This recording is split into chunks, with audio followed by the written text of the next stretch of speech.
Hello and good evening and welcome to Wildlife from the Wildlife Trusts for April 2023. And this is an incredibly exciting wildlife, one that I've been really looking forward to for many, many months. Not only because it is about that amazing subject of bringing rainforests back to the British Isles, but also because I'm delighted to say I'm not in my attic, and I'm not even in an office with just a handful of other people. This is an in-person wildlife as well as a hybrid wildlife. We are broadcasting live tonight from the Manx Museum in Douglas, in the Isle of Man, and with a live audience. Isn't that good? It's just superb. I have to say, it's been absolutely fantastic to be here in the Isle of Man for the last couple of days, hosted by the wonderful Manx Wildlife Trust. And it couldn't be a better place to be for this subject of talking about bringing rainforests back to the British Isles. I've learned something very important in the last 24, 48 hours that I've been here, which is that the British Isles is basically, apparently, I never knew this before, but apparently it's basically the Isle of Man surrounded by a handful of other islands. So this is obviously the place to be for this discussion tonight. And we are here, as I said, in the Manx Museum in Douglas. It's a marvellous museum, stuffed full of artefacts and beautiful relics, unique to the Isle of Man and its Viking and Celtic heritage. And actually, something that is unique to the Viking and Celtic heritage of the British Isles were our temperate rainforests. But sadly, that's a big part of our heritage that we've lost the vast majority of. Less than 1% of our temperate rainforests remain. But the Wildlife Trust, as you've hopefully heard over the last couple of months, and particularly with some more news this week, we're now looking to bring rainforests back to the British Isles. It's not going to happen overnight. It's a long-term project, at least 100 years or so, but we're absolutely determined to do it. And it's being made possible by the company Aviva, as in the insurance and investor and pensions company, who have donated £38 million to the Wildlife Trusts to fund our temperate rainforest reintroduction programme. So that's incredibly exciting. And we have a brilliant panel tonight to help us discuss this issue and to answer your questions, along with some videos to help you really understand the beauty of our temperate rainforests here in the UK, the Isle of Man, and other parts of the British Isles as well.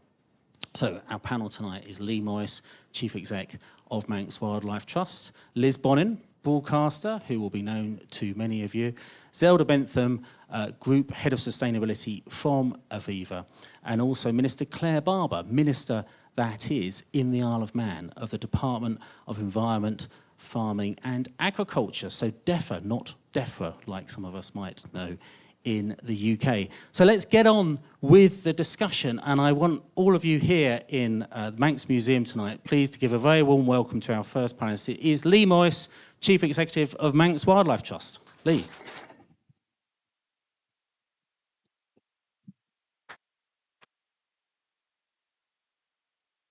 Lee, it's just been so good to be here these last couple of days. And let's just start off, not for the audience here in Douglas, of course, but for others watching. Just tell us a little bit about the Isle of Man for people that aren't so familiar with it. Give us an idea about the sort of size and number of people living here and so on. I'll keep this short. I sit on the Visit Isle of Man board, and I could probably... I'm so proud of the Isle of Man and being here, and I think it's a bit of a well-kept secret, I have to say, just how nice the Isle of Man is. A bit of scale for those watching. So first thing to say is that we're a Crown dependency. So we're not part of the United Kingdom, and people here in the island, including me, are very, very proud of that, and that's quite useful, and we'll come on to that later, I'm sure.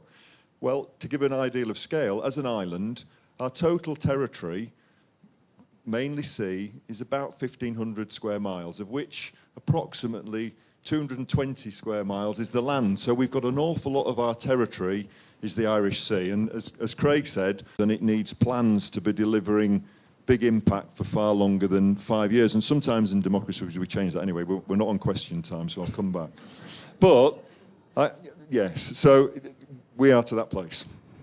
Well, look, it was an absolute pleasure just yesterday and the day before, actually, with Lee and his colleagues for me to be able to visit this new site, Coquilhaton, and absolutely spectacular site.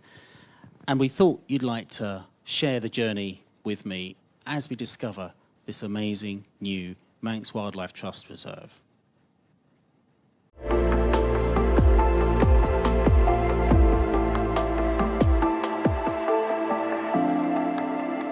So, Andre, what a wonderful site. It's a beautiful site. It's one of the most beautiful remote corners of the Isle of Man. It's an absolute coup for us to have got this. And what sort of size are we looking at here? So we're looking at 105 acres, which is an average farm size for the Isle of Man, or traditionally an average farm size for the Isle of Man. So essentially we've bought a farm. And what's the sort of range of habitats you've got on the site as it currently is? At the moment, what we've got is quite pristine pasture. It's not species rich because it's been very heavily grazed, but it hasn't had anything added to it. So it hasn't had any fertiliser or pesticide added to it for a very, very long time. So what will be your plans for the site over let's face it, it's going to be about 100 years? Yeah, so we still want it to be a farm, funnily enough. But what we want is for it to be a farm with a lot more trees. What we want it to be is agroforestry, or a technical term, silver pasture. It's part of the regenerative agriculture movement. And so what we want is a lot of trees with cattle and livestock underneath. We want to maintain the biodiversity and the carbon of the grassland and gain the biodiversity and carbon of the trees. So what are the kind of trees you think you'll be planting here? Roughly how much will be planting, how much natural regeneration? Okay, so the majority will be planting, probably about 75% planting, about 15% natural regeneration and 10 to 15% open space. I guess the tree that we're going to end up with in the very long term is a lot of oak. The native oak, it's an intermediate form between what you would think of as the Western oak and the English oak. The Isle of Man does everything differently, so we have our own oak. And that would be probably occupying 2/3 of the canopy space. But what we want underneath that is a lot of those blossoming trees. So the rowan, the holly, hawthorn, crabapple. So it's not going to be one of those big enclosed woodlands that you would expect to go to in a traditional woodland. Very open woodland, broad canopied trees. 5 years' time, the canopy will be up here. So you won't feel like you're on a farm, you'll feel like you're in a woodland in 5 years' time. And that will be because we'll plant a lot of birch. Right. And they're the perfect nurse. Right. They're great for biodiversity, quite short-lived, sort of 70 or 80 years sort of lifespan. And when they die, what you'll be left with is those blossoming trees and the oak. And what's your biggest hope? What's your dream, Andre, as you try and bring back this Celtic rainforest? I think it's the unexpected. What I want to be is surprised. Lovely. Yeah, I genuinely have no idea what to expect from this site. I have other sites that I manage that are really prescriptive. I know exactly what I want, what species I'm going to get and how they're going to do. Here, this is much more, I want to be surprised every time I come in here. I want to be delighted. So what I want is to not know. Brilliant. We all look forward to hearing about those surprises. Yes.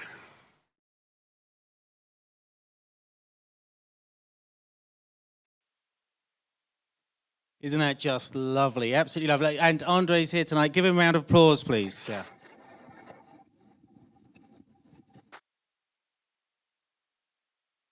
Really inspirational. And I particularly loved that, you know, I'm looking forward to the surprises. I thought that was just fabulous. Do let us know in the chat tonight where you're joining us from. We've got people joining from West Sussex, South Yorkshire, Dorset, Greater Manchester, North Wales, Hampshire, Bath, Devon, Cornwall, Herefordshire, Ireland, Derbyshire, Portsmouth, Belfast, and the Isle of Man. So do let us know where you're joining us from tonight. Anyway, let's get on to our next panellist tonight from the company that has actually made all this possible. Please give a very warm welcome to Group Head of Sustainability, Zelda Bentham from Aviva.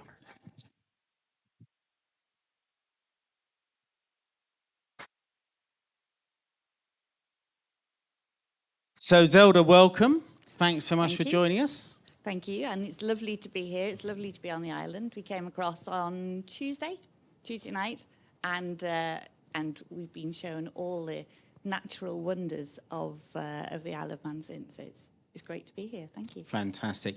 Zelda, tell us a little bit more. How did this all start for Aviva? So Aviva has been focusing on climate change for years now. Obviously, we're a general insurer and therefore we get a lot of flood claims in.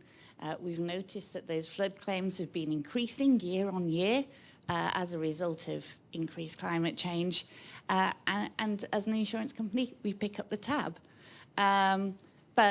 So we're really, really concerned about climate change for our own business, but also for all our customers as well, because we want to make those customers as resilient as possible to climate change. How did it come about? In 2021, we decided that we wanted to set a really challenging ambition and for our company to be net zero by 2040. So that's 10 years ahead of what the UK government is legally binding, the legally binding target that they've set. So we know it's going to be a huge challenge.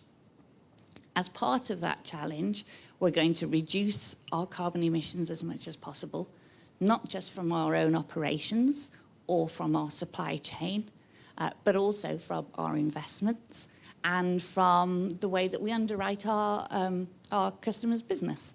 So we're doing all that, but again, a single company can't get there by itself, and we have to work with others. We have to work with government, we have to work with regulators, and we have to work with experts such as the Wildlife Trust to help us remove the carbon from the atmosphere. It's no longer good enough just to avoid carbon. We need to actually take some of that carbon back out of the atmosphere. So as part of our announcement, we set aside a fund of £100 million to initially start taking carbon out of the atmosphere, but to do it on a nature-based basis. There's no better experts than the Wildlife Trust to help us do that. And we didn't want to do it from a let's just take carbon out of the atmosphere, because we know that as well as a climate crisis, there's a biodiversity crisis going on as well.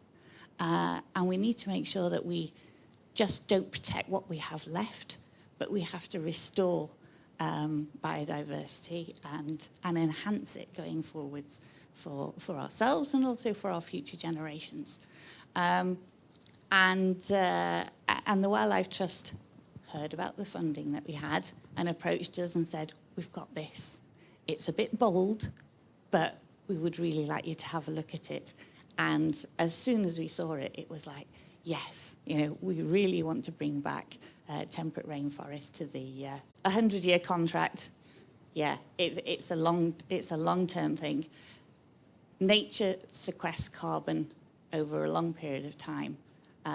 No quick fix, but we're looking ahead to future generations. I think, Craig, you said the other day that particularly the site that we've got in the Isle of Man is a beautiful present for future generations. And I thought that was perfect. It just sums it up. Yeah, it is absolutely amazing. And Zelda, I've not told you this, but when it came to me to finally sign the contract between the Wildlife Trusts and Aviva for this, it's not often you sign a 100-year contract for 38 million. So I sat down very carefully, I read the contract, poured myself a nice little glass of whiskey and then signed it when I had a little sip of whiskey. It was very, very nice, and it was that special. It was it felt like this was a contract signing that needed to be celebrated somehow. Absolutely, well. And it's special for us as well. Absolutely, we haven't done anything on this scale before, but we think that the situation that the planet's in, we need to do something. We need to do it big. We need to do it at scale. There's no point, messing around with small numbers here. We need to do things at landscape scale. Excellent. Well, Zelda, thank you very much. Remember, if you've got any questions for Zelda or any of the panel, you can start putting them in the chat now, and we'll try and get to as many as possible tonight. But we'll also have questions from the live audience tonight as well. So let's get to the next panelist now, and it is, as we said before, the Isle of Man is its own separate country and its own separate government, of course. So we're very pleased tonight. Please give a round of applause for Claire Barber, who's Minister for Department of Environment, Farming and Department of Environment, Farming and Agriculture here in the Isle of Man. Claire Barber, thank you.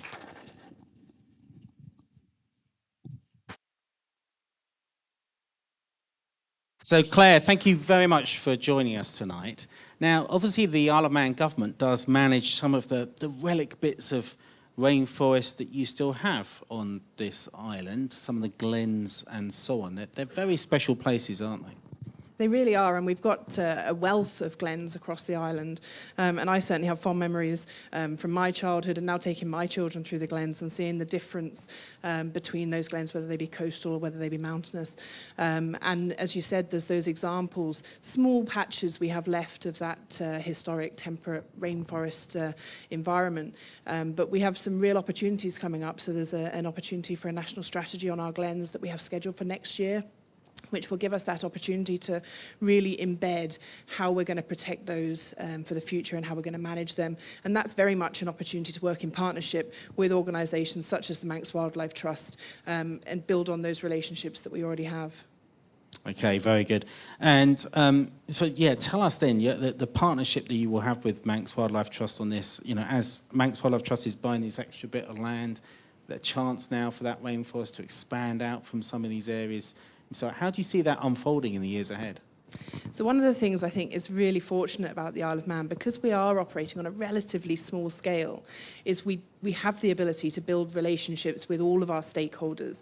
And I find that really, really valuable. So certainly the relationship with the Wildlife Trust, the relationship with the local farmers union, and there's a plethora of other groups, your Friends of the Earth, and we would meet with them regularly, have the opportunity to have a really frank exchange of views. And I see that as a real benefit we have within this project as well, that ability that if there's something that's causing a bit of a difficulty for Lee and the team, they can pick the phone up and just say, you know, is there any opportunity we can sit down and have a talk about that? So I think it allows us to move things on. I'm not going to pretend we're always as quick as we could be with government, but it certainly allows it to be a much freer exchange of views and trying to solve problems in a quicker way and ultimately make sure we're leaving those legacies for the future of the Isle of Man and the wider world. And obviously tourism's a fairly important part of the economy for the Isle of Man. Do you see this as, you know, a restoring rainforest project as something that can really give a boost to tourism here? Absolutely, and I think, I mean, I'm someone who came here because of tourism. So, you know, as a young child, we came every year and we were able to really value and enjoy the great outdoors and the wildlife, the nature, and that sort of richness of everything that you get around the British Isles, but in a very easily accessible place over a 2 or 3 week period. So that's my shameless pitch to anyone who hasn't come to the Isle of Man. I really would recommend it. But I absolutely think projects such as this, and, you know, certainly being at the front of this, the ability to be part of the Aviva project very early on, I think absolutely allow people to come here and see and learn, and really then take those ideas back also, I think, and allow us to grow and exchange opportunity. Because from my perspective, this is just the very beginning of, as we said, a very long contract, a very long project, and a very significant piece of work. Absolutely.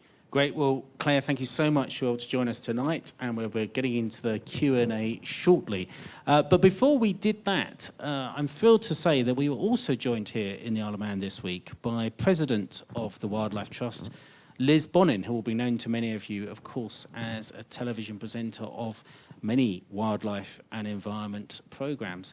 And so yesterday, after Liz arrived, she went out to really explore some of the magical places where rainforest still exists in little bits, on little glens that Claire was just talking about on the Isle of Man.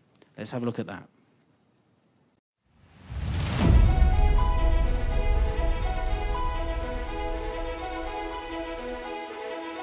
So Lee, this is a beautiful vantage point, but why are we here? We're here to show you the vision of Craigie Cowan temperate rainforest in the Isle of Man. Okay, temperate rainforest here doesn't really make sense to me looking at what I'm looking at. But talk me through what this place used to be and how long ago. Well, back in ancient times, whatever you describe ancient, most of the Isle of Man, certainly below 450 metres, was 95% forest. And then over the years, man has come in and changed that landscape, and we've lost most of that, and that's the same across the whole of the British Isles. So temperate rainforest needs a specific type of climate, of habitat. It likes to be humid, so it's wet. High rainfall, we get high rainfall. There's rivers, there's areas of valleys where the humidity builds up, and the other critical factor is that you've got quite an even temperature through the year, so not huge extremes between summer and winter, and you can get the right environment for temperate rainforest. In due course, then, the plan is to have a temperate rainforest back on the Isle of Man. What would it look like? Okay, so in the Isle of Man, we've got, as I say, we've got remnants of temperate rainforest. Many of them are in our natural glens, river valleys, shelter, Damp. even temperature, damp. Light. And there are some wonderful pockets of that in the Isle of Man. Right. And I'm going to take you to one of those now. Brilliant.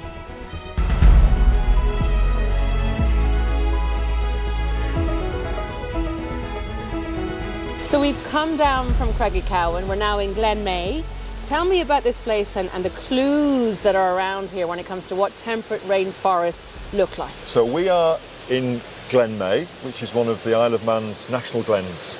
And they are a network of wonderful little places like this. A glen, there's a stream, there'll be some woodland. And these are typically areas that, you would struggle to farm, so they've sustained. These are fragments of ancient, old, woodland that have sustained in the island. So what you're looking for first is you're looking for broadleaf trees. There's oaks, there's elms. And then they look for the lichen and the moss. Exactly that. So Okay. you put those clues together so you can be a rainforest detective. So this gives us a clue that this area itself was a temperate rainforest at one point? Yeah, this is one of the remaining fragments of old woodland. Now, they are some of the bits that hang on. And so one of the things as a Wildlife Trust that we're keen to do is get out the glens, go beyond the glens and start to expand some of these fragments or put back new fragments such as at Craigiecowan. So just like any other rainforests that are classically known for supporting a huge wealth of biodiversity, the same is true for our temperate rainforests. Yes, and the more we expand that area, the more you're going to bring new species back. So one of the things we're definitely hoping for in the Isle of Man is that some of the bird species, things like pied flycatcher, wood warblers, redstarts, they will come back and they will nest. Rather than transiting the island, we'll actually get them to stay here because they go, wow, this is really nice, I want to live here. So as well as, playing a huge role in mitigating our biodiversity and climate crisis, they play a huge role in drought mitigation, in flood risk mitigation, and also in what they give back to the communities that live alongside them. We need to live in harmony. We're the only UNESCO biosphere, you know that. And the people that live here, we want them to come in the glens, experience this, walk down here, and get a whole health and well-being bonus from being immersed in nature. And we also hope that those people are going to help us measure, when we start bringing rainforests back, how successful we are in doing that. It's crucial, isn't it? And then to adopt a sense of pride and custodianship of the rainforests, and also when it comes to livelihoods around these rainforests, how much agroforestry will play a role in that? Yes, so certainly at Craigiecowan we're not planning to put a fence up, fill it full of trees and keep farming out. It's not very sustainable and it's not strongly community linked. We also know that temperate rainforests and some of the extraordinary tapestry of life that grows in them relies on clean air, clean water. Would those two factors, those two threats, be something that we really need to pay attention to when it comes to the recovery of temperate rainforests? Yes, is the short answer. So much about conservation is people. We can educate and encourage and inspire people to change, or we can advocate for legislation to make people change. The best form is the first. By a long way, because it's supported, it's communities on board. We all want to live long, happy, enjoyable lives. So we need clean air. Now, could people create something like this in the middle of a big city? It'd be harder.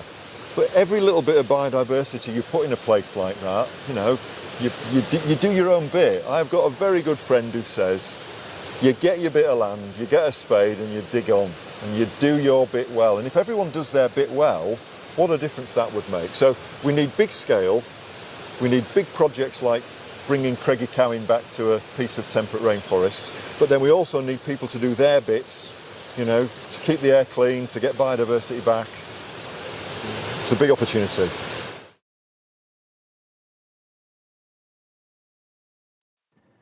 Well, brilliant to have Liz Bonnin here. Please give a round of applause to Liz Bonnin for joining us.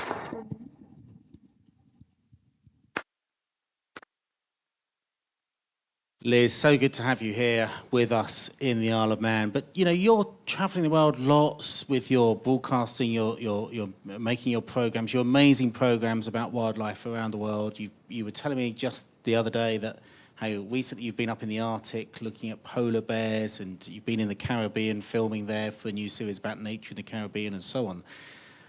So what's it like to come to the Isle of Man in that context? You know, how does it just tell us a little bit emotionally what it's been like for you the last day or so in seeing this? Is it what you expected?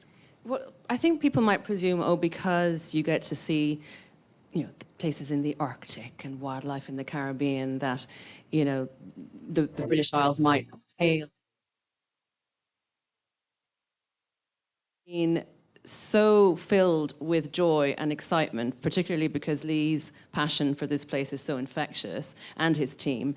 And also becoming as far and as wide as possible. And to me, there's sort of three beats to this. It's recovering one of the most magical, extraordinary habitats that we had all along the west of the British Isles that support so much life, from these extraordinary epiphytes, the mosses and the ferns and the lichens, and all the way to these birds, these threatened birds that hopefully, and actually surely will come back now with the right habitat. So it's first of all about the biodiversity that we will recover that's badly needed in the British Isles. And then it's about the roles that these rainforests are going to carry out when it comes to climate change mitigation, increasing our biodiversity, but also drought mitigation, flood prevention. I mean, the list is endless. I mean, letting nature do its job. And then what strikes me is the long-term project of this. I know you guys have spoken about it before, but again, in the past, even conservation has had this approach that was slightly more focused, compartmentalized, and perhaps even a bit more short-term than needs to be. This is, again, ticking a box of, this is about protecting the planet for generations to come. And I know you mentioned it as a gift to the next generations. I love how Indigenous people, their connection to nature and what we can learn from what we've forgotten, how it plays out, how they live with nature. And they have this 7th generation principle, which is basically, they say, every decision you make on this planet is about creating a sustainable environment for 7 generations from now. You know, and that's what we're doing with this project. And lastly, what really strikes me about this is the collaboration between these representatives of 3 different sectors in our world, right? We're talking about the private sector, working with a conservation organization, and then a government that is open to discussion, that is the whole project here feels a lot more pragmatic than might be the case where I live at the moment, which is England. So I'm so excited about communicating this because honestly, it has every beat that needs to be spoken about, shared, so that others can be just as inspired to follow suit. Yeah, absolutely amazing. I just want to say quickly before I guess go to Liz for another question. I know there's been a bit of buffering for some of you watching online tonight. Sorry about that. We're trying to do something about that, but please bear with us, and we'll try and improve that. Liz, you were saying there about how communicating this. I mean, we've had a question. We have some questions come in tonight about how we can try and make sure that everyone knows that we have rainforests in the British Isles. Sandra Kruger said, my feeling is that much of the British population, for example, is unaware that we have rainforests, so therefore unlikely to feel the connection to them and leading support. What's your thought on that? How can that shift over time, perhaps? We have been talking about this a lot. We always talk about the challenges ahead, how we can constantly do better, and certainly as a communicator we're always questioning ourselves. We're always looking at what different what different types of programs do we make for different audiences that may not necessarily watch a hard-hitting documentary about plastic pollution. So we definitely have a role to constantly improve how we communicate things. Will I bring up the Gogglebox example? Craig, I know Yes. Craig is busy. Yes, I This love is a bit Gogglebox. random, right? But I was very relieved that Craig does watch Gogglebox too. Lee was like, what are you talking about? But basically, and he's not, you know, I can't blame him. But honestly, because I'm a communicator, I tend to watch programs of that, which is a really strange premise if nobody's seen it. It's basically people watching telly and they're being filmed watching telly, right? It's as simple as that. Sounds really odd. But it gives you a window. It gives you a bit of a window into what the general public think about different programs. And they hit them with like hard-hitting things, science, comedy, all sorts of things. And basically, cut a long story short, Wild Isles was on Gogglebox. And I don't know whether you're aware that the 6th episode wasn't shown on television. It was just put to iPlayer, the more hard-hitting episode, which I didn't agree with, but there were apparently lots of reasons for it. But the Gogglebox viewers, first of all, didn't know that the British Isles is one of the most nature depleted parts of the world, and that really bugged me. And I was in turn bugging Craig about it last night, going, "This is really, it's like I'm like a dog with a bone now. I can't let that go," because it's on us as communicators, as trusts, as people who care about nature. What can we do better so that more people understand what we're facing, but also understand that we did have temperate rainforests here, that, you know, we are now recovering them. So that's the long answer to say we can always do better. But the other thing is, the answer is often so simple. All you have to do is place a human in the middle of nature, like I was in Glen, and just got carried away with the beauty of it and looking for the little fungi on the logs and, you know, talking about it. So we have a role to sort of, and the trusts do this beautifully, the Federation do this beautifully. They have so many outreach programs to get people out, you know, into nature. So for this particular project, you know, you may not live near the areas where there are ghost forests, but they're not that far. I mean, there's potential in the Highlands of Scotland, in Argyll, and then in England there's the Lake District, Dartmoor, Northern Ireland, near Antrim, you know, obviously here, North Wales. To bring your family to go on a bit of a treasure hunt and look for the signs that Lee was mentioning, you know, what's wet, where is it damp, what's dripping here? Is that lichen? Is that we looked at a jelly ear, didn't we, in Glen?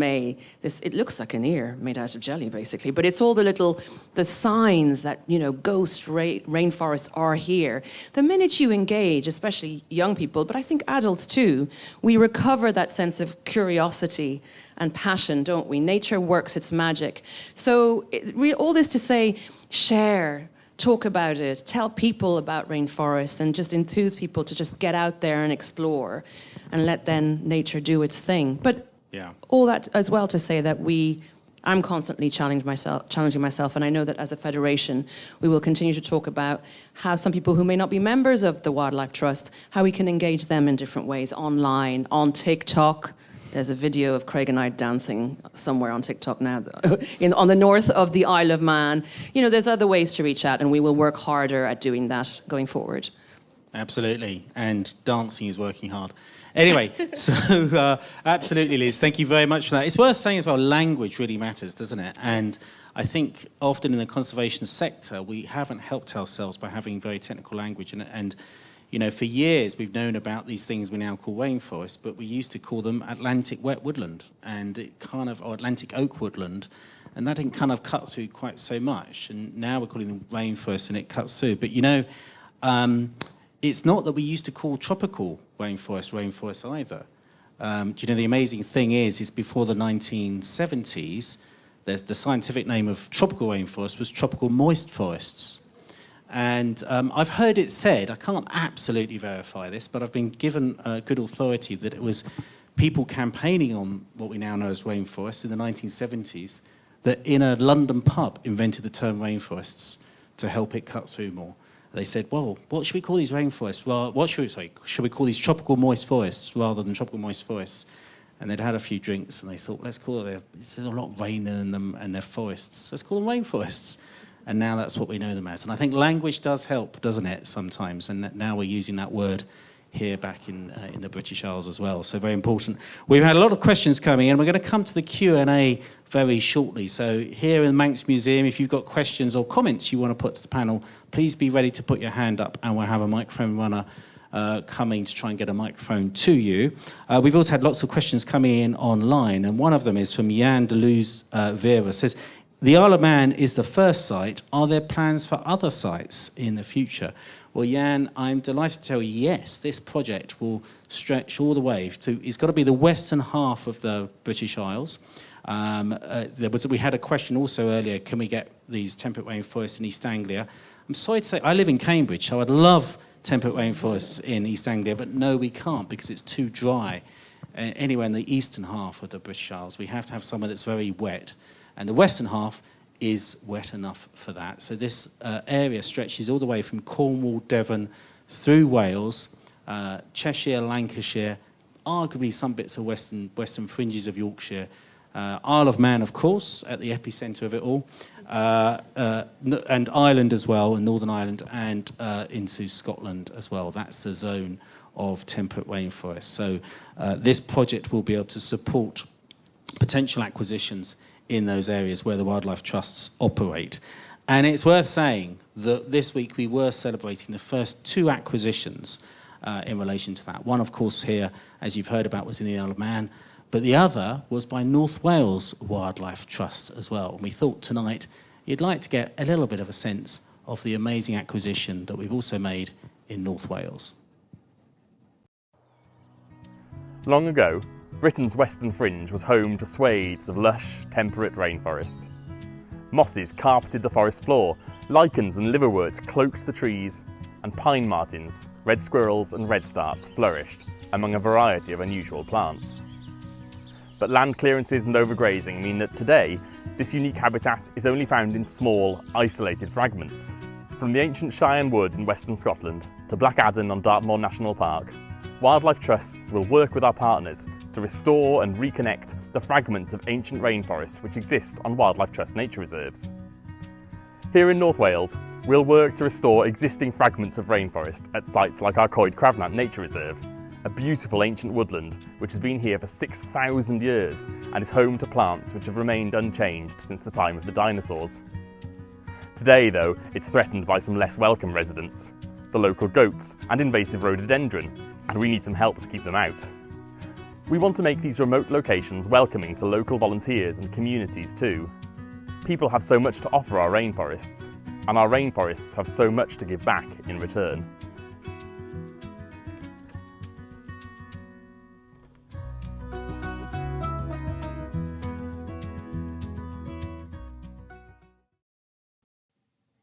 Isn't that lovely? Let's give a round of applause to North Wales Wildlife Trust as well.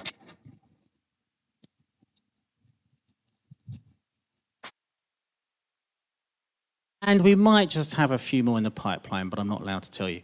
Anyway, so let's go. Any questions or comments to our panel here from the audience at Manx Museum tonight? I can see a gentleman here who I happen to know, Phil, in the second row. Phil, just wait till a microphone comes to you, please. This is just a bit like question time, isn't it? Your question might be a bit easier, I hope, though. But anyway, Phil, just tell us, what's your question? Should we be worried about changing environment, climate with climate change, you know, and how that's going to affect trees and things? Yeah, look, really good question. And actually, your question is echoed by one we've had from the online audience tonight. Rick Gillings asked, given climate change and disease, including ash dieback, how do we plan and plant for future rainforests? This is a really easy question. Lee. I know we're thinking about it. I think, you know, trees are long-lived. Trees are long-lived, that's the first thing. And I know that with our collaboration with the Isle of Man government, the forestry team there, that the list, you know, we have a Manx native tree list. And what will that look like in 100 or 200 years' time as things start to change? So I couldn't tell you a precise species list, Phil, of things that might be here in 50 years, but it's crucially important that we do look at climate change and we future-proof for that. Look at most of the climate models. It sort of broadly suggests that the western half of the British Isles will probably, if anything, end up with a bit more rain in the future. And rain is the essential thing for temperate rainforests, and a relatively stable temperature range. I think it's other parts of the British Isles, particularly in the east, that might end up drier and with greater ranges in temperature.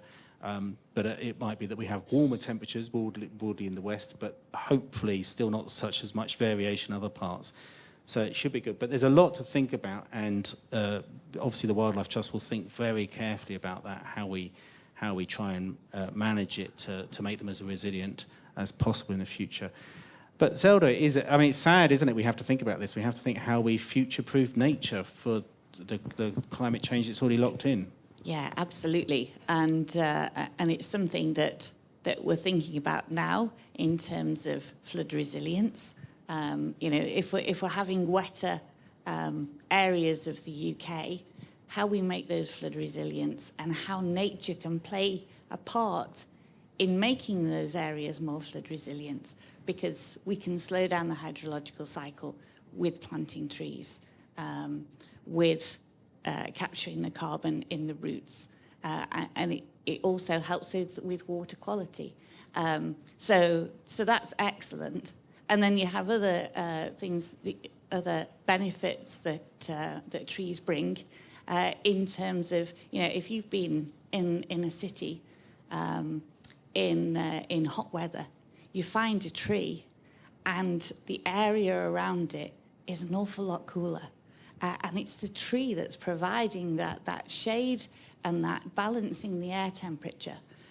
So it's so important that we have nature as part of the solution to climate change, both in terms of the mitigation bit, the removing the carbon out of the atmosphere, but also in terms of the adaptation, helping people. And we talked about air quality before on the video. Trees remove pollution from the atmosphere and will help people to breathe better going forwards as the climate warms up. Hopefully not too much. Zelda, thank you very much. Is there another question here bursting? Yeah, lady at the very back, please.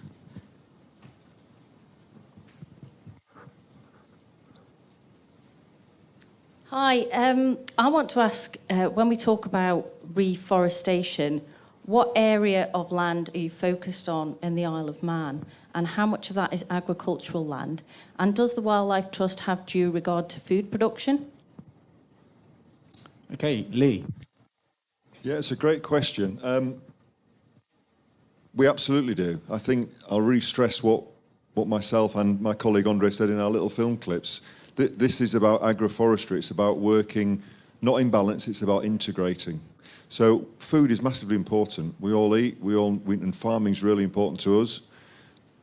And our ambition, our vision, is that we intrinsically link nature to farming that benefits everyone. And if we do it right in the appropriate areas, then everything wins. And the farmers win because the environments around them better. My own take on agroforestry, my background was actually crop growing, so I'm a crop growing horticulturist, so I don't know much about livestock production, but what I do know is that it's proven that if you put animals in a nicer place and they're happier and they're more comfortable, the produce, be it meat, milk, wool, etc., is better. So agroforestry can actually enhance the lives of the animals and the stock. It enhances nature, it can improve nature-based solutions, it enhances biodiversity.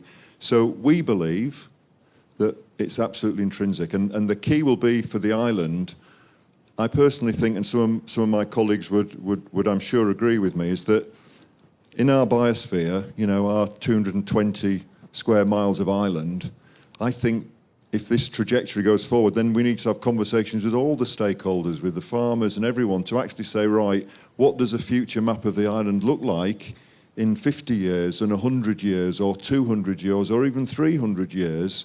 And we actually start planning for that now. So when we're planting our trees, we're working on a long vision. We don't plant trees and then think about where's the next bit we're going to put them. And I think there's so much opportunity to do that and actually have an island plan with a really robust and evidence-based tree layer on top of that.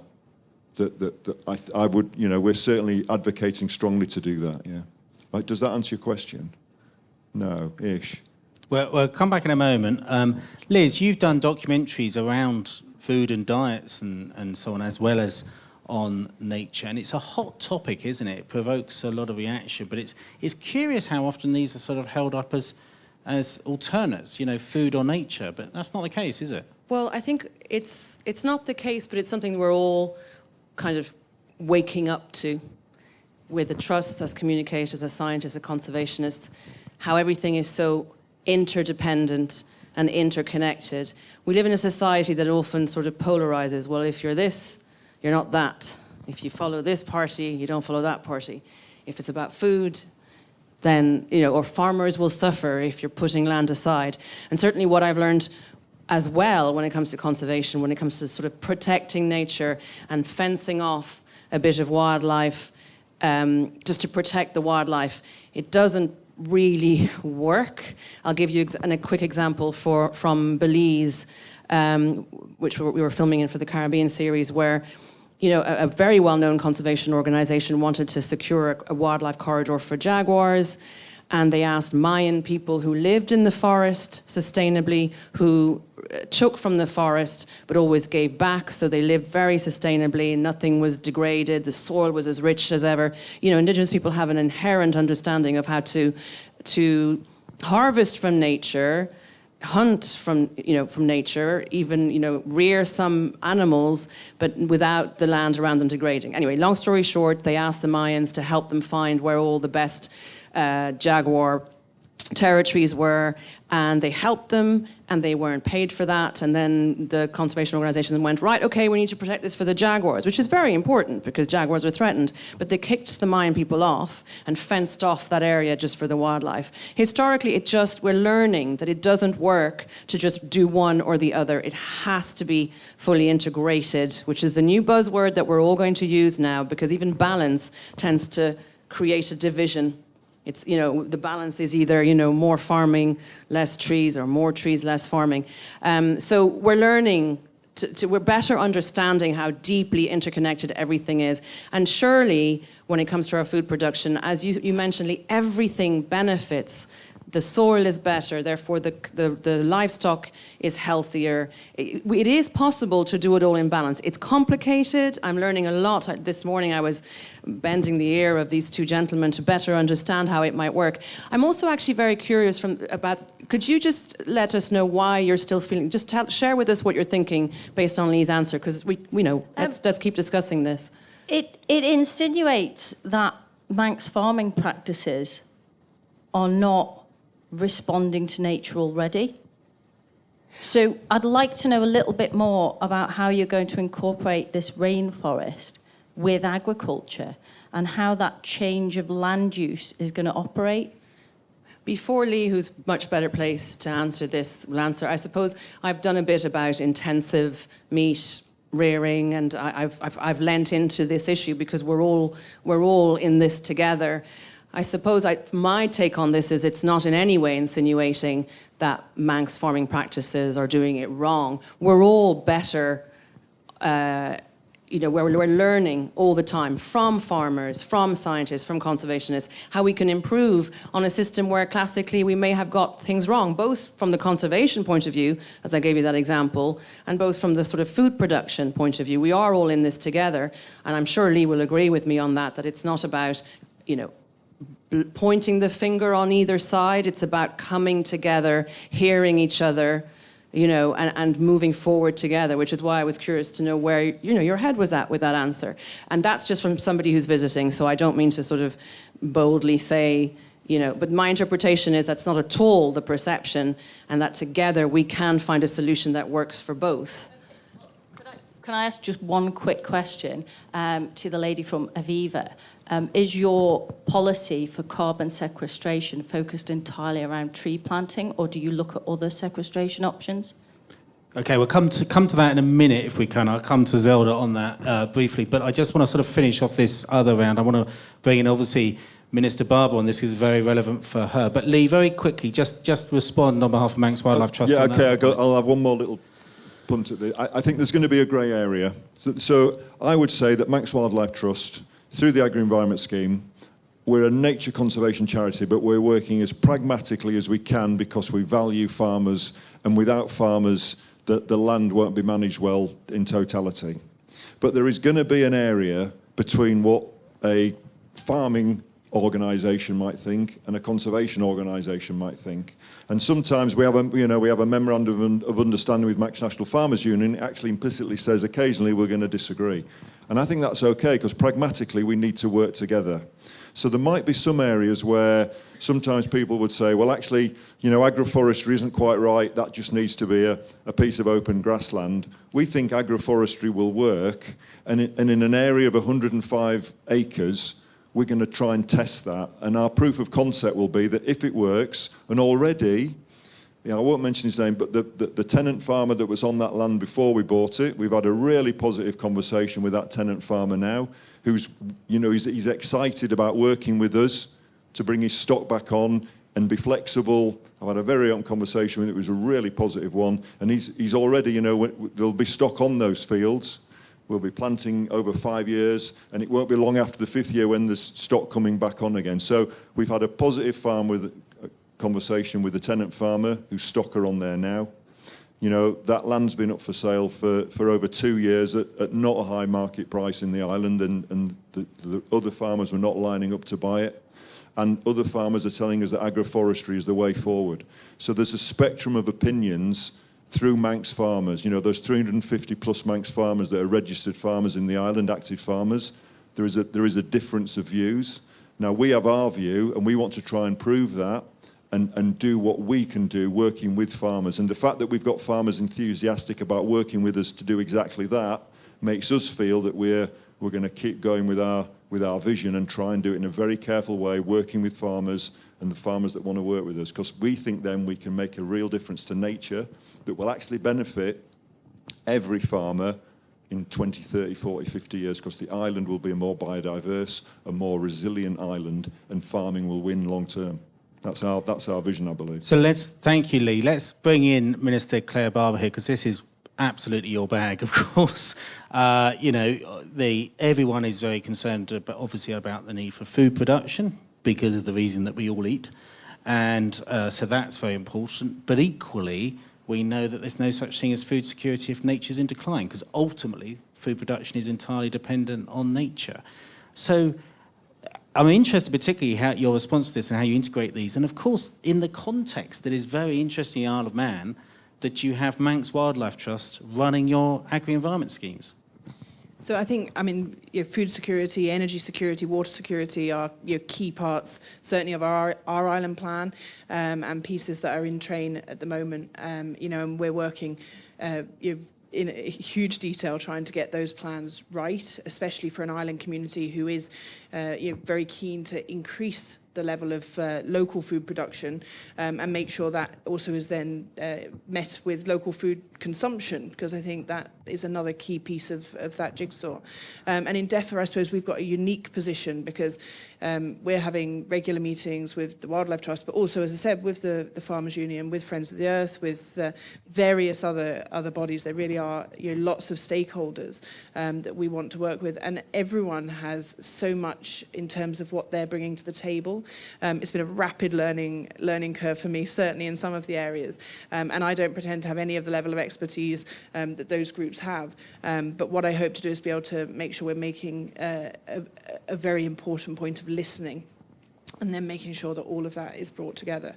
I think one of the things I've certainly seen from spending time on farms, talking to farmers, is the level of work they're already doing in terms of that habitat restoration, in terms of biodiversity. And interestingly, we have the Farm and Wildlife Advisory Group, and this year they had so many entries. I think they were slightly shocked by the level of entries and that, and actually the level of the quality of those entries. And I have frequent conversations where I can see farmers are already doing huge amounts of this work. And for me, this is about building on that as opposed to competing with it. And I think it has to be that way. And I think we have to continue those conversations and rightly have those challenges, because I think where things aren't necessarily working out for other parties, it's important that, DEFRA are perhaps in a position to support conversations between different stakeholders and make sure we get this right for the future, because food security is absolutely a topic across the world at the minute, and it's rightly so. We have exceptional local produce here. We know that, but we want to make sure that we conserve that for the future, and we also support farmers to increase their production. And we know that that's a sustainable local product, and we want to make sure that's then consumed here. So I think there's a whole host of pieces of that jigsaw that we need to make sure are right. But for me, it's not about one taking the place of the other. It's really important actually that we're all doing the same things. And actually when I talk to all the different groups, everyone wants the same outputs, and we might just have different ways sometimes that we see about going towards them. Brilliant. Okay, so that's Minister, I'll just say Minister Claire Barber of Department of Environment, Food and Agriculture. It's worth emphasising that because for a UK audience we're used to DEFRA, but this, of course, is DEFRA. Yeah, I mean, there's a huge scope that DEFRA covers here on the island. We have fisheries, environment, planning authority, wildlife parks, sawmill. I mean, really is a massive scope, including the glens and plantations, among many other things, climate change, farming. But it certainly gives us that ability to look across the board, I think. Yeah, absolutely. So Zelda, to you, we had a question there. Is Aviva just looking at using trees to sequester carbon? You're looking at other habitats as well? Yes, this is... no, sorry, it's working. We are looking... The £100 million fund was nature-based solutions. It wasn't all forestry, and we've had projects in right across the board, from blue carbon, sea-based projects to all the way through to agroforestry. Sorry. Afforestation, sorry. So we have had a range, and we will be announcing different types of projects over the next few months, both in the UK, in Ireland, and also in Canada, which is where our operational carbon footprint is. So you'll appreciate that you can't just have one project, one type of project that helps all those different areas. The thing about carbon sequestration, it could be done anywhere in the world, but you have to have different methods in order to do that. And yes, we could just do carbon sequestration, but plants grow more rapidly, sequester more carbon in warmer climates than we have in the UK. So if we just wanted to do sequestration, we would have gone there. But it's more than that. It's enhancing the biodiversity. It's making sure that we have areas that have public access that are there in 100 years. It's that kind of permanency piece that we're looking at for everyone.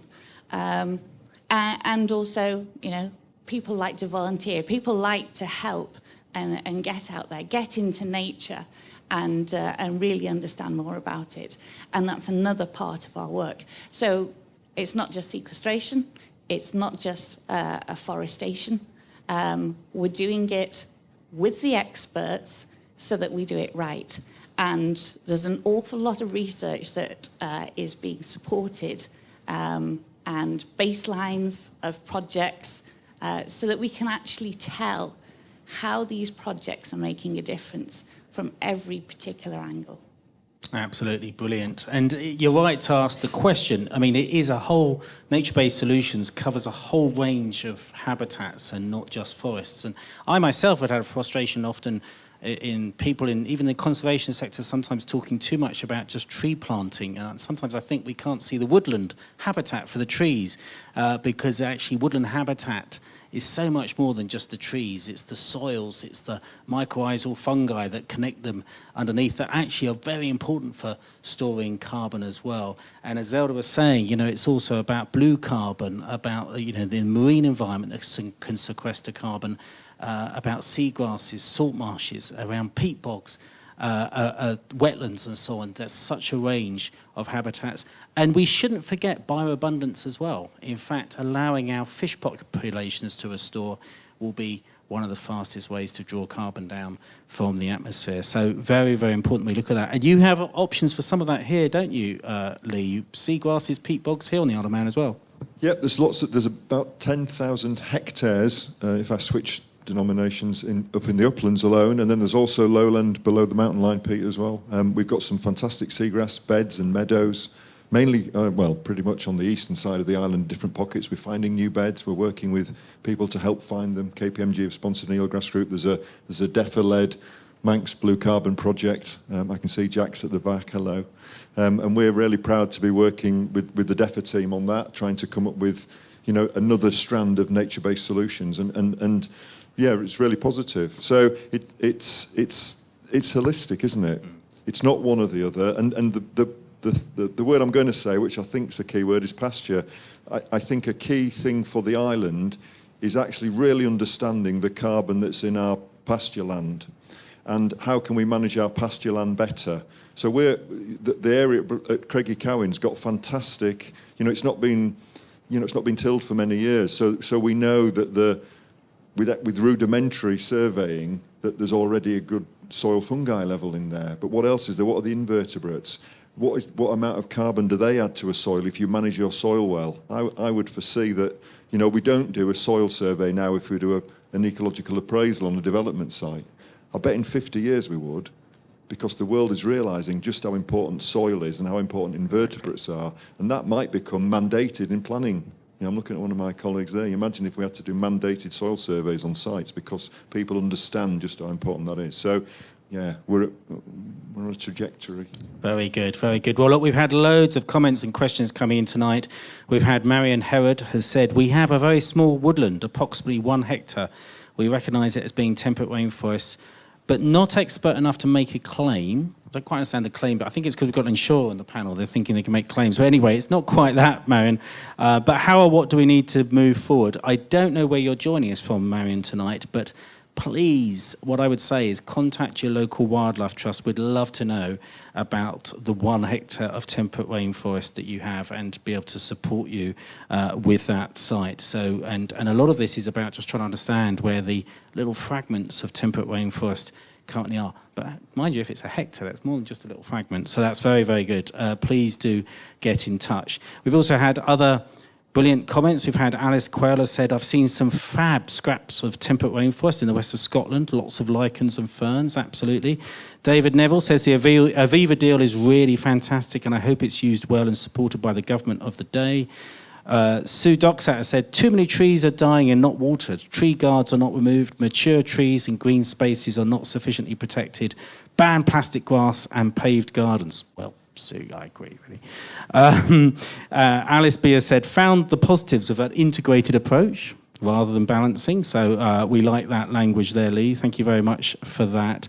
So keep your comments coming in and your questions as well. Let's see if there's any other questions here from Manx Museum tonight. Yeah, there's quite a few. So we've got a gentleman here in the second row, then I'll go up to the lady up there. Please wait just for the microphone to come to you. Thank you very much indeed. And congratulations on your project. I'm excited to look forward to it. My question's about the Currachs Wildlife Park and that area of the Currachs, which is recognised as a Ramsar site, a peat wetland. And my query is the relationship between the wetland within the Ramsar site of the Currachs against rainforest. Is there a relationship between the two? Are they complementary? Okay. It's my lack of knowledge, and I'm really hoping that the panel will turn around and tell me something, how we can work together.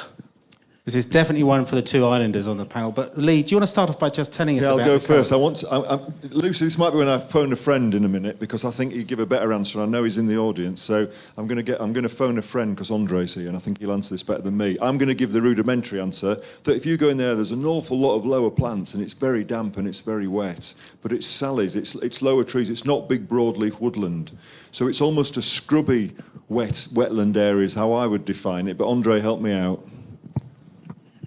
Andre, can you just stand up, please, just so that the camera can see you? Thank you. Sure.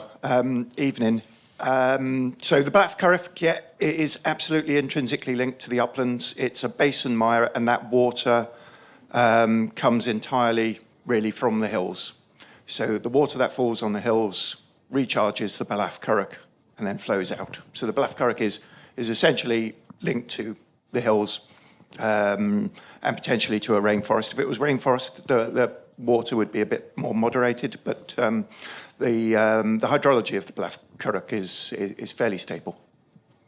Amazing. All right. And Andre, just say what your role is at Manx Wildlife Trust. So I'm a conservation officer working underneath Lee at the Wildlife Trust. Brilliant. Thank you. You in the video earlier. Thank you very much, Andre. Thank you. Okay. And anything to add, Minister? You know, you do have an extraordinary variety of habitats on this beautiful island, don't you?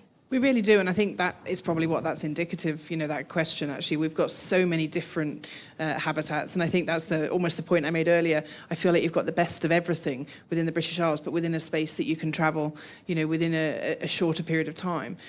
So I think we really are very fortunate, but it's absolutely imperative that we make sure we're protecting those habitats for the future.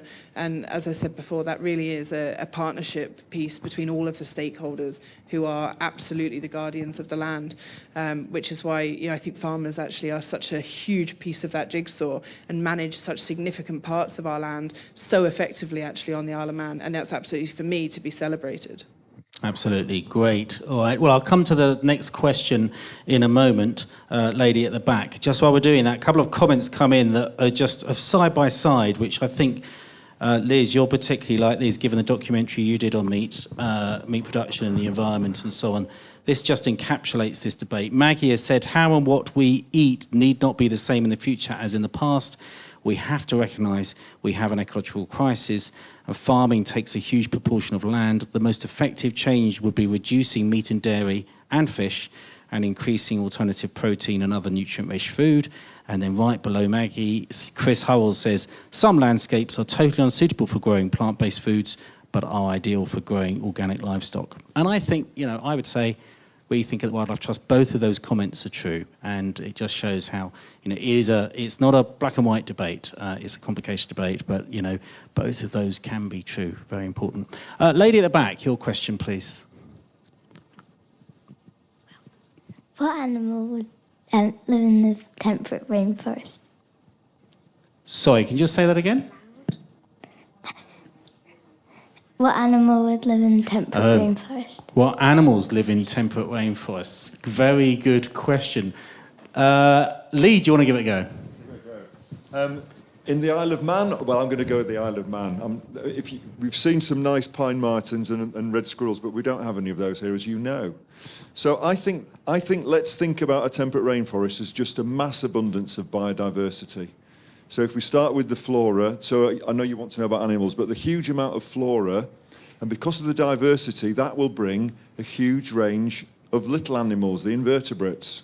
And where you get a big range of invertebrates, you then get the next ones up, so you get more birds.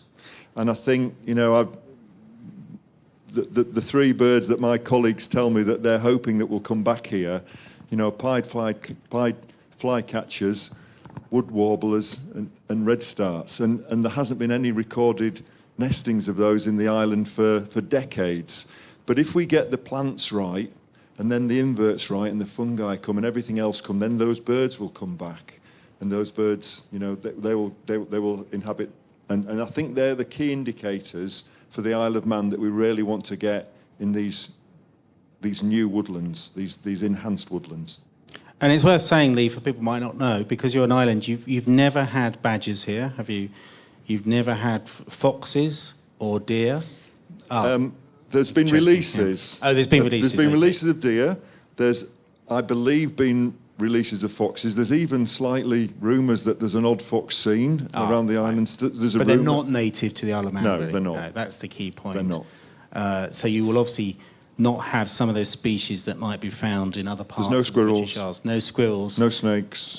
No snakes. I had No to pick that deer. up. No deer. Okay, right. Very interesting, isn't it? But to answer No the wells. question, to answer your question, in other bits of sort of temperate rainforest zone, in those islands that surround the Isle of Man, apparently there are a few. In those temperate rainforests, you'd expect them to be home to badgers, to foxes, to pine martens, as Zach, as you were saying before, beautiful species.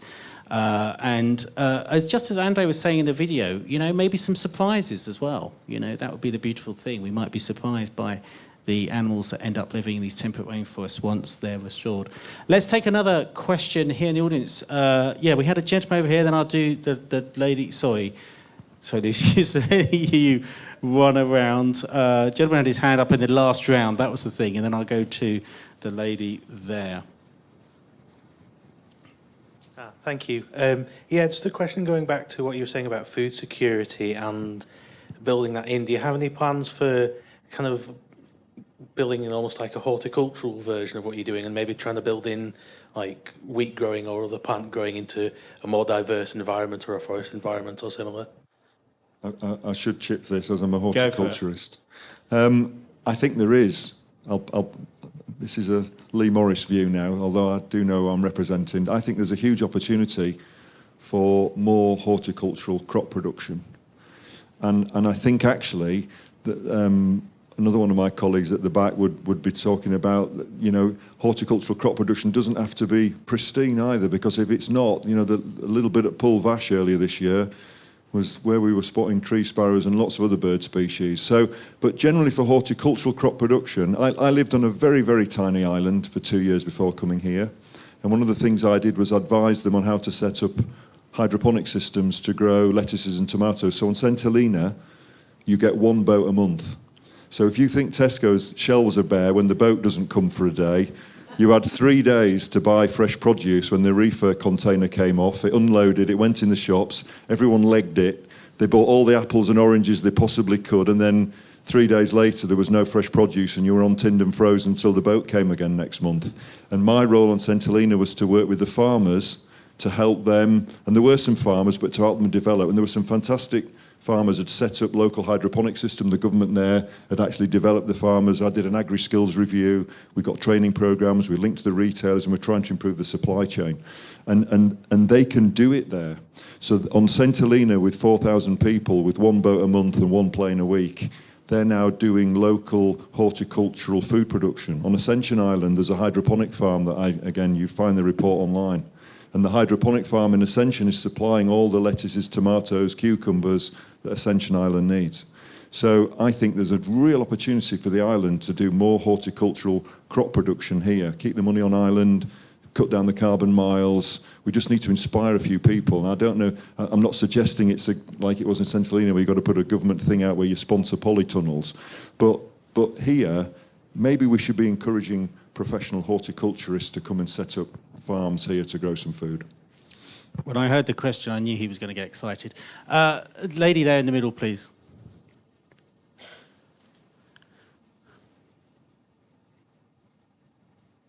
Thank you. You'd mentioned that the site was picked on the Isle of Man because the soil hadn't been touched for quite a few years. And I wondered if you could elaborate on that, of what kind of practices make the soil unsuitable and why is that the case for temperate rainforests, and how long that recovery might take?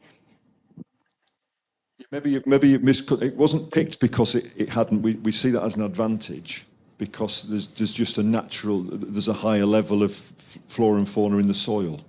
But what we haven't done, as I don't think we've done it, unless we've done it rogue without me knowing, is actually go and do soil samples and actually look and detail what's in there. We've not, you know, but it's very clever nowadays. You can do a DNA of the soil. You know, that's quite common. That will give you a species checklist of what's in there. And as we said a few minutes ago, there's a huge amount we don't know about soil. So I'll keep this short. So we weren't precise. We're excited that it is an area that we don't believe has been tilled a lot.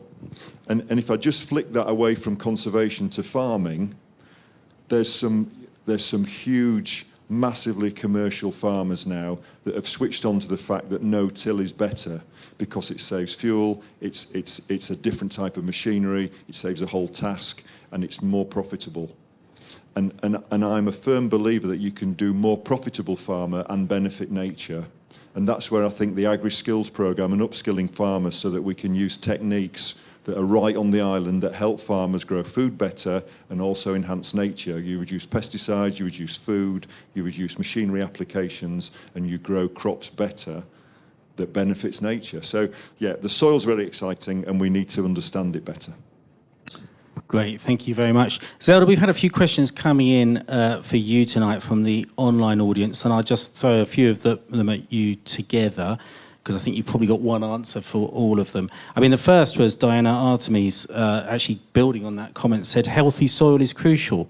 So just wondering what Aviva might be doing to support regenerative farmers. David B has asked the question, what's Aviva's position on fossil fuel investment going forward? And also a question for Aviva about whether you're investing in commercial forestry. So maybe there's one answer that talks about the approach to your investments. Certainly, yes. I think there's a couple of things that we need to get straight, because Aviva aren't saying that we're brilliant at everything. We have a long way to go and a lot to learn. And we've started on that journey. So we published a biodiversity statement a couple of years ago. And one of those was to actually understand how we invest, what we invest in from a biodiversity point of view. So over 2022 and through 2023, we're firstly looking at the companies that we are exposed to from our investments, and looking at their practices in terms of deforestation. We have taken 3 lists from environmental NGOs, forestry NGOs, and we've laid those over what we currently invest in. We're a little bit shocked, because 26% of the corporates that we invest in were on one of those 3 lists from the NGOs. So those NGOs were saying, you know, there are illegal deforestation practices going on. That is something that we're not proud of, but we know now, and now we can do something about it. Some of those are financial services companies. Some of those are banks. And those will be banks in Southeast Asia that finance things like soya production and palm oil. And we need to engage with them. There's no point saying to those companies, we're going to stop investing in you. Because if we do that, that means we can't use our voice. We can't use our influence to say, we want you to stop doing that. If you don't stop doing that, we will vote against your directors. We want to change the business model. If we divest, those shares, that ownership goes on to somebody else. That company might not care about it. So it's really, really important that we stay in with those companies in order to influence them. If we can't influence them, then it's a failed engagement, and we will divest, and we use the threat of divestment to do that.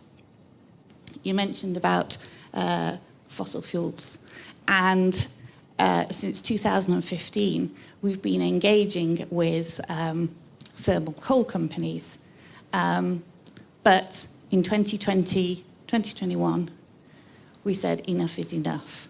We're concerned that fossil fuel companies weren't doing enough, weren't transitioning from fossil fuel to renewable energy. And we said, yeah, we're going to exclude any investment and divest from our holdings in thermal coal, both extraction and the power generation companies that are using thermal coal. That, again, is kind of the last resort, because we couldn't get them to change what they were doing. But we would much prefer to stay in the conversation and get them to make those changes to a more sustainable, low-carbon future. Great, Zelda, thank you very much for that. And one final question for you. This is really, this is an easy one, but we should ask it. Martin Phillips has said, is the Aviva contract with the Wildlife Trusts, is it paid up front, or is it spread over 100 years? I know the answer to this, but you might want to say. It's a combination. So there was a payment up front, but we have a payment schedule that we will be paying over the next couple of years. As land is secured, we want to make sure that, you know, the Wildlife Trust has the money in order to buy that land when it needs to be. So it's over the next couple of years, 5 years or something like that. It's not over the 100 years. But I just wanted to go back to the comment about the planting of trees and tree guards not removed and they're not managed.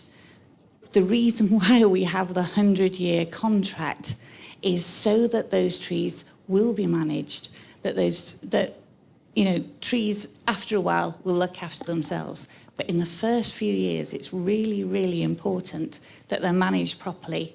And we've built that costing into the projects so that our projects and the trees will last for the 100 years. Brilliant, Zelda, thank you very much. If you think you might want to change your mind about paying the 38 million up front, we'll go for a drink in a minute if you like. But no, we're incredibly grateful to Aviva for the support for this project. And, you know, when I grew up, we did learn about rainforests, but we were learning about toucans and monkeys. And the reality is what we're really seeing and bringing to life, and I think, you know, this is what I hope for my children, is understanding rainforests in the context of the British Isles and the Isle of Man. And we're absolutely delighted that that is starting here at that epicentre. And we really, you know, also look forward, though, to learning and sharing our experiences with those other rainforests that are being developed and you know, renewed, I suppose, bringing them back. And I think, you know, it's a real opportunity. And as you say, that I think we've seen times when the Isle of Man has been missed off the map, which is frankly totally unacceptable. Yeah. But you know, for this and for many other things, I would say that the Isle of Man absolutely should be firmly on every map. And I would encourage people to come and see the beating heart of you know, nature, farming, and wildlife that we have here. Definitely the epicentre on temperate rainforest for sure. Absolutely, very exciting. Lee, how does it feel to be in the vanguard on this? Manx Wildlife Trust actually, along with North Wales Wildlife Trust, leading the way, and maybe a couple of other wildlife trusts very almost there, but you know, I've lived in North Wales. I'm delighted for them, so it's great. Okay. I think it's fantastic for us, and it's fantastic for my colleagues, particularly those that have been so passionate about, you know, temperate rainforests in this island for many, many years, to see some of their visions actually going forward. And I think for us in our 50th year, and it probably is just one example of, and agri-environment is the other one, about how we're trying to think pragmatically, but on a bigger scale. You know, working with farmers is really important to us, you know, and working on a bigger scale. And this rainforest project is wonderful in our 50th year. Yeah, it must be amazing for Beth, our new education officer, who's now been in 2 days, and she thinks this is the norm. And Zelda, we've talked about the 100-year contract. You know, if you close your eyes, what is it you hope to see in 100 years' time if you could jump in a time machine? Oh, I'll just go back actually, because one of our customers said to us a number of years ago, it was a round table, she was in her 20s, and she said, I have a pension with Aviva. And we were kind of going, oh, wow, 20-year-old with a pension, that's good. But she said, I want my pension to create the future I want to retire into. And that's really, really stuck with me. So it's how we invest her money, how we invest your money, creates the world that you're going to live in going forwards. And that's a huge responsibility for us. And to your question, Craig, you know, 100 years, we want it to be a lot better than it is now. Lovely. And Liz, you know, it's been a bit of a riot for you and me the last couple of days coming to the Isle of Man, hasn't it? Absolutely spectacular. Isn't it inspiring? It's been absolutely brilliant. And I suppose what's really sticking with me, there's so many amazing aspects to all of this, is that we are so much stronger together. You know, the example of this collaboration to me is just makes my heart sing. Not only when I started as president of the Wildlife Trust, and we were really working towards the federation, collaborating more, talking to each other more, and it was really exciting for me to be part of that, to join it at that time. And what's happening here again just really inspires me. Everything is so much more interconnected than we ever imagined in the natural world. We are nature. we're part of this interconnected web of life, and we sure as heck are much more strong and achieve better things when we work together. Also, to that young lady who was asking about the animals in the rainforest, I'm learning more and more with all the incredible conservationists I work with here around the British Isles, around the world, about just how deeply interconnected and interreliant everything is. And so for a rainforest, it starts with even the lichen. Next time you walk past a little lichen, there is a symbiotic relationship going on just in the lichen itself. There are two living organisms that are dependent on each other to survive. So this fungus builds this framework, the kind of like little leafy, delicate framework in which algae live.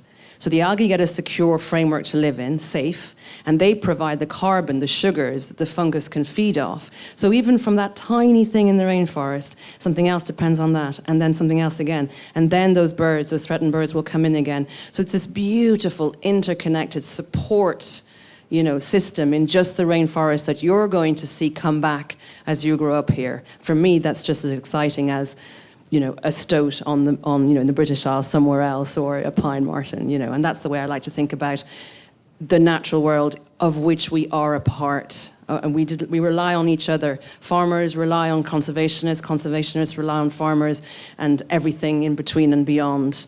And that's what I'm taking away with me from the Isle of Man. Fabulous. All right, well, it's time to close, I'm afraid, from here at the Manx Museum in Douglas in the Isle of Man tonight. But I want to say, obviously, a huge thank you to our panel tonight, to Liz Bonnin, to Minister Claire Barber, to Zelda Bentham from Aviva, and from Lee Morris from Manx Wildlife Trust. Haven't they been a fantastic panel?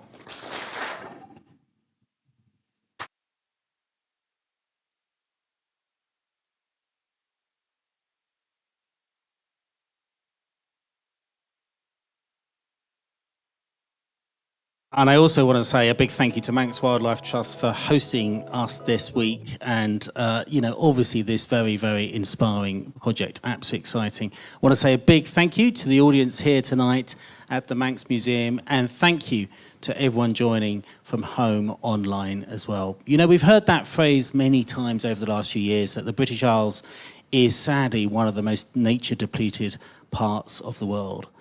That's terrible. That's tragic. But what's really exciting is it needn't stay that way. Actually, we can turn things around. We must turn things around. And it's no longer just about conservation. It's no longer just about keeping what we've got left. It's about putting nature into recovery. And we could and should have a vision that actually future generations in the British Isles have more nature than they have now. From the Manx Museum in Douglas, Isle of Man, thank you very much, and good night.